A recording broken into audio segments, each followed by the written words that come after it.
Welcome to Herself, a space for women to have deep conversations about the intersection between spiritual entrepreneurship and fulfilling your potential, so you can become the woman you truly are in every area of your life. After being in business for over 2 decades, I've learned, as you likely have too, that as you grow your business grows you in unexpected, often challenging, yet miraculous ways. Here, we'll talk about how to get out of your own way so you can grow a business that's abundant and sustainable while allowing you to be a force for good in the world. I'll give you simple, actionable strategies as well as wisdom and inspiration to help you root into your wholeness, lead from your values, and work in ways that feel deeply aligned so you can bring your true self into the world through your business and in every area of your life. Self-sabotage is really painful. It can feel like 2 or more parts of ourselves are actively working against one another. And this can happen to such a degree that it feels like we're having an inner civil war. Some parts of us are motivating us to move towards our dreams, and other parts of us are actively resisting that, whether that be through procrastination or some other form of activity that weakens us and lowers our self-esteem, like spending too much money or watching too much TV. I've been there. I know how it feels. And I know that you've been there too. So today we're going to look under the hood of self-sabotage to see it for what it really is. And when we do that, you might be surprised about what you discover.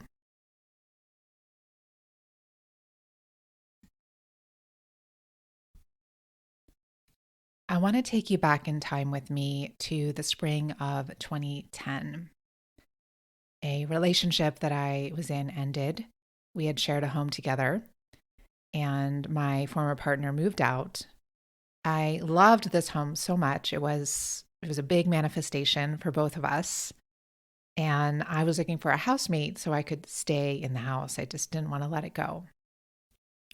However, my landlord asked me to move out as he didn't want housemates in there. He wanted a family. So I was really, really crushed about this. And on top of that, I had literally just signed a contract to write my first book, The Way of the Happy Woman.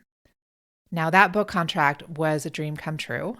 It was a process that had been in the making for many years. I'd wanted to write a book since I was a little girl, and I had been kind of building up in the book world, you call it your platform. I had been building that up throughout my 20s, and now I was in my early 30s. I think I was 31 at the time.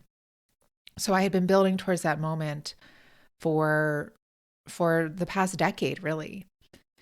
And at the same time, while I felt confident in my writing skills, I've been a prolific writer for many, many years. I was writing published articles in magazines and on the Huffington Post and Yoga Journal, and I had organizational skills, time management skills, project management skills, as well as I had the wisdom that I wanted to share in the book.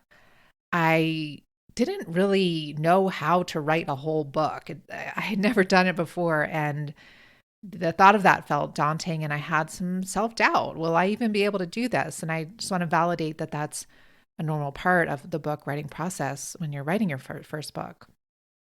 So under the best, most stable circumstances, I was going to feel challenged. And when you're working on a big creative project like that, or really going to the next level within yourself, it's good not to have other parts of your life be uprooted so that you can really focus more of that kind of risk energy on the creative project. But that was not the circumstance that life put me in. So I was finding myself recovering from this breakup, needing to move out of this home that I loved, that I thought I was going to be in for many, many years.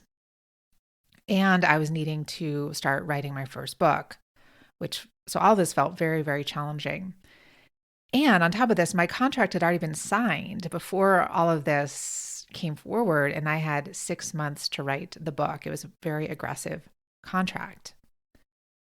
So the clock was ticking, and I looked extensively in Boulder, where I lived at the time, where I live now, for a new place to live, and I could not find anything. And I knew that I couldn't stay in limbo for long. I knew that I couldn't just keep looking and looking because I had to get started on this book. So I started instead to look for temporary places to live for the next several months so I could be stable while I was writing the book, put my things in storage, and just figure out the living situation after I'd submitted the book. So a friend of mine was renting out a small cottage that she was moving out of to move into a new home, and she lived in Ashland, Oregon, and she offered it to me.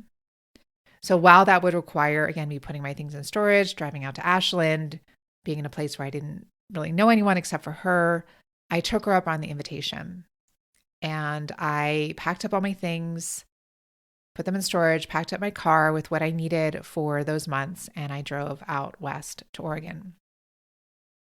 So when I got there, I was really grateful to have a nice place to live, and I was grateful for the sweet town of Ashland. It was a really just quiet and beautiful and intimate place to live for a spell. And I was glad that I had a friend who could show me around. Yet right away, I needed to dive into my intensive writing schedule. So I wrote for a couple of hours in the morning, took a lunch break, wrote for a couple hours in the afternoon. And I had a chart that I'd created from the advice of one of my colleagues at the time who had recently written her first book. And I made it with markers on one of those giant wall post-it notes that stuck to the wall. And I marked on that what I needed to write each day in order to make my deadline. And at the end of every day, when I completed that step, I put a big black X through that day's box. And my job was to stay on schedule so I didn't fall behind, so I didn't get overwhelmed, so I didn't have a massive amount of writing to do at the last minute. I've never been a last minute kind of a person. Even when I was in college and in high school, I could never pull all-nighters. I just didn't function that way. I needed to really be methodical about making sure I got everything done on time.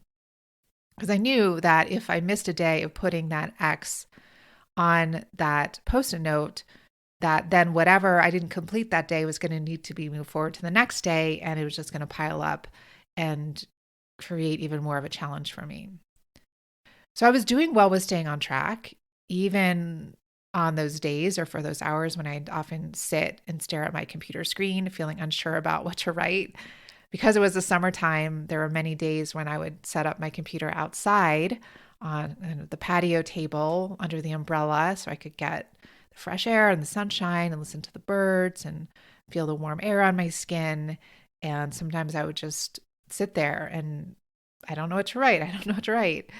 So the process still felt stressful and I felt lonely. It's like I was writing all day, but then I didn't have people or places with whom I could really decompress and connect. I didn't have my usual community.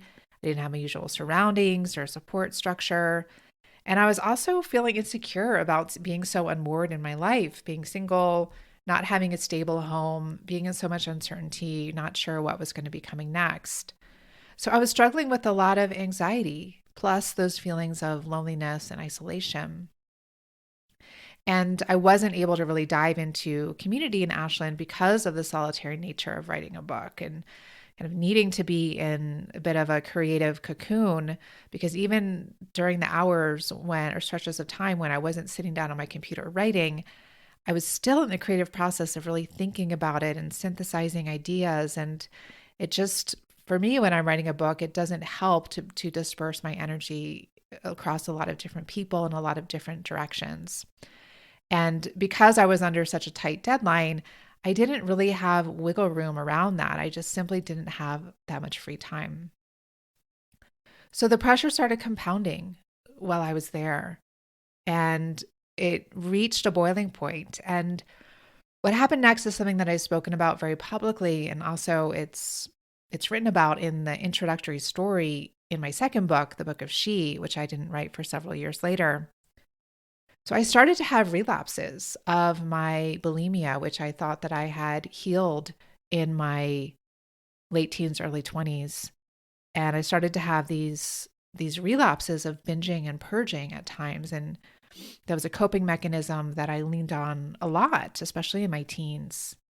And that came up when I felt overwhelmed or when my system felt like there was too much stress inside to process. It needed a way to release all that energy.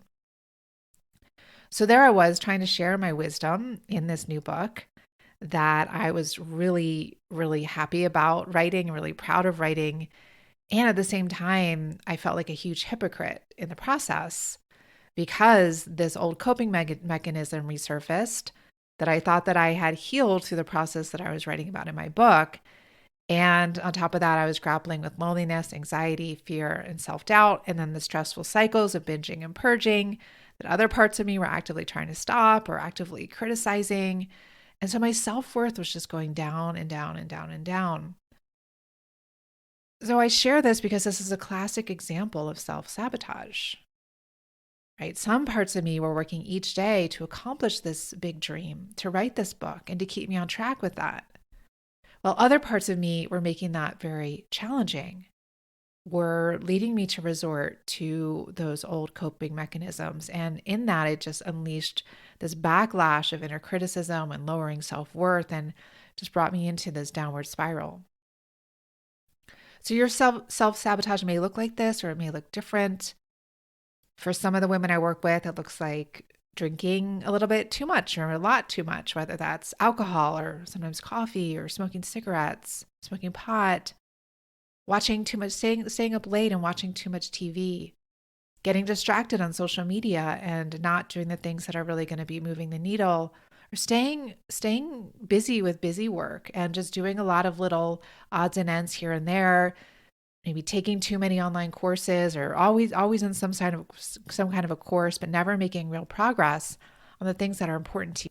So gratefully, in the years since I experienced that pretty extreme inner civil war, very painful inner civil war while I was writing my first book, and spoiler alert, I finished the book on time, and I was and am very proud of the book. It became a bestseller. I've been able to learn frameworks that actually helped me to heal that inner civil war to the point where over the past couple of years, when I was writing my third book, I literally had zero resistance during that process. I no longer needed to block off a whole day to write. I could just write for 1 to 2 hours in the morning and get what I needed to get done that day. I no longer had to isolate to write. I could integrate the process into the rest of my life, into the rest of my work. So that was really supportive. I could keep having the connection that I needed as I was going through that writing process.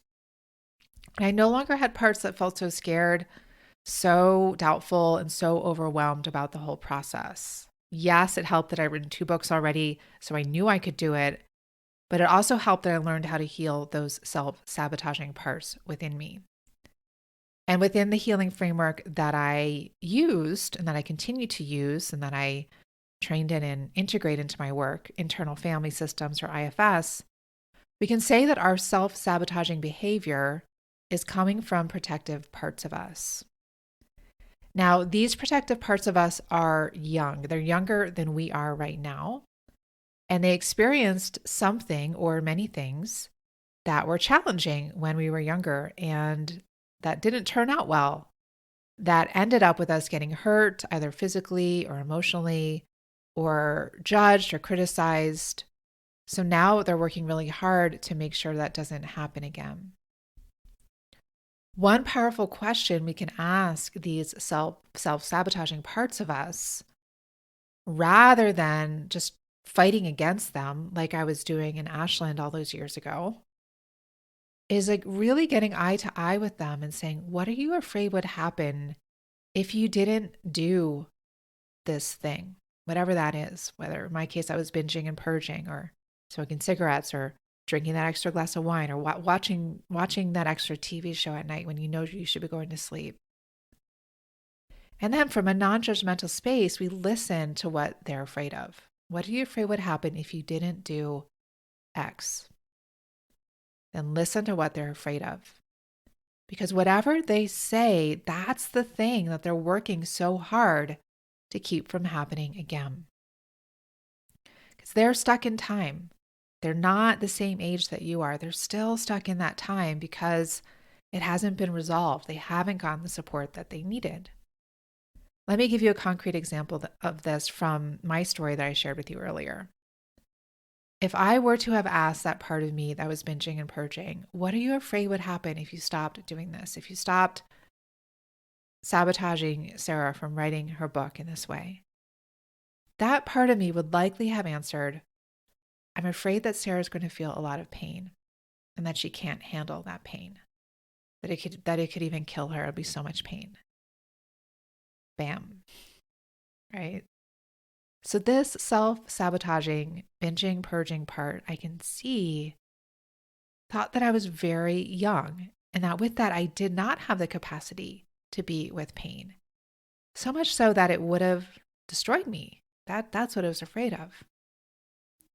It didn't know that I was an adult, that I was in my early 30s, that I had the tools and the resources to help me with pain. I had a therapist I could talk to. I had a book deal. I was writing about the healing journey.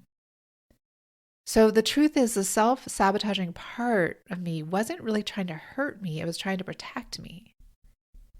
And this is the surprising truth about all of our self-sabotaging patterns. The parts that are doing this and the stories that they hold are unique to each of us, but this basic truth is the same, as is the path to healing these parts at their root so that they no longer drain our energy by causing us to keep working against ourselves. And these inner saboteurs are expressions of our inner critics. So we have many different kinds of inner critics, and they are telling us we can't do this, we're not capable of this. But again, they're not trying to harm us. They're actually trying to save our lives. They're trying to keep us safe. And I know it's all too common for us women entrepreneurs like you and me to struggle with self-sabotage, to struggle with our inner critics, because inherently by doing the work we're doing, we are stretching outside of our comfort zones. We're stretching outside of what feels like a safe zone to our parts. And so we need to constantly, no matter what stage of business you're in, we're always going to be pushing to the next level or reaching to the next level. And so we want to be, as we're doing that with external steps, we need to constantly be working with the parts within us to help them with that process, to keep all parts of ourselves on board with the process, simultaneously doing the inner work and the outer work.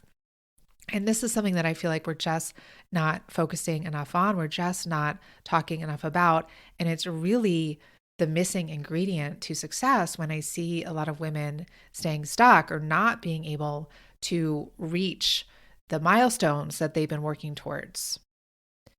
So I am leading something to help us with this. It's starting this week.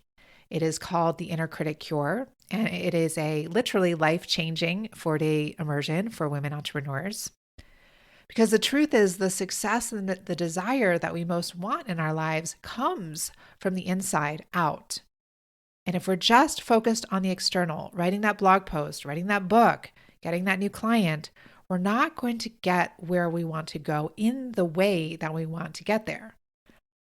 That's why one person can use one strategy and grow a successful business, while another woman uses that exact same strategy and it doesn't work for her. It doesn't mean that there's something wrong with that woman whom it's not working for.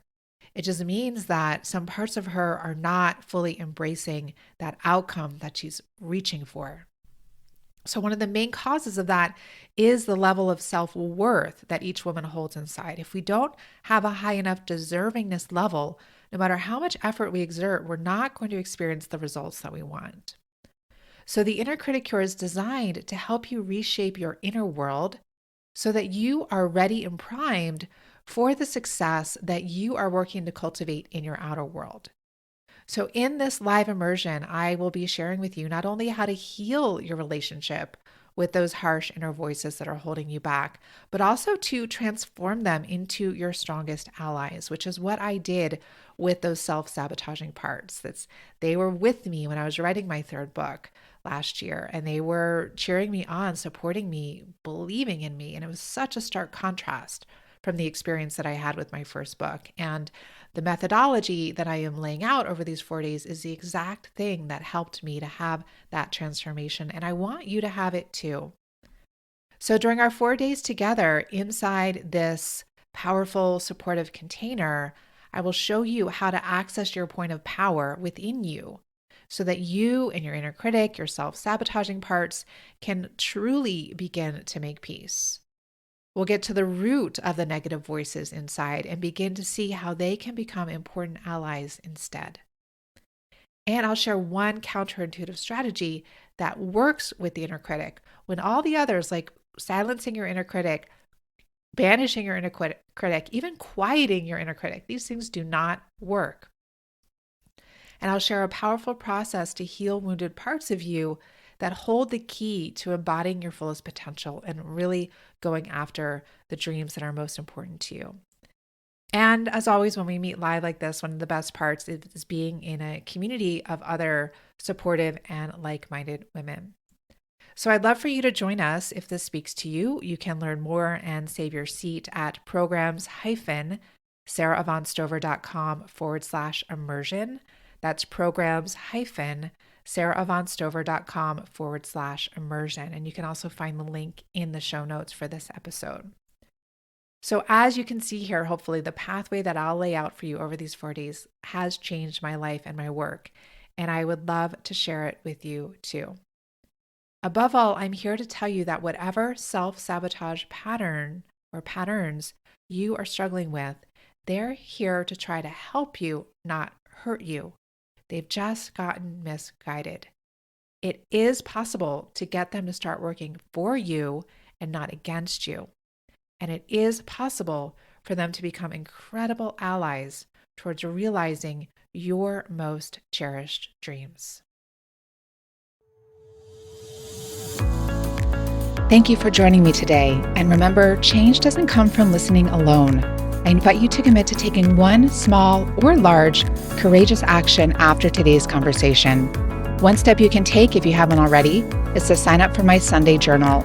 It's a weekly newsletter filled with inspiration and reflections about the intersection between spiritual entrepreneurship and fulfilling your potential to help you become the woman you truly are in every area of your life. You can subscribe at programs-sarahavaughnstover.com/journal. And if you found this podcast valuable, please share it with the women in your world. Also, I'd be very grateful if you'd leave a review. It helps others find resources like this, and I'd love to hear what's coming alive for you after listening today. Above all, keep going, and never forget the unique offerings you and your true self bring to the world. Until next time, I'm sending you my heartfelt support.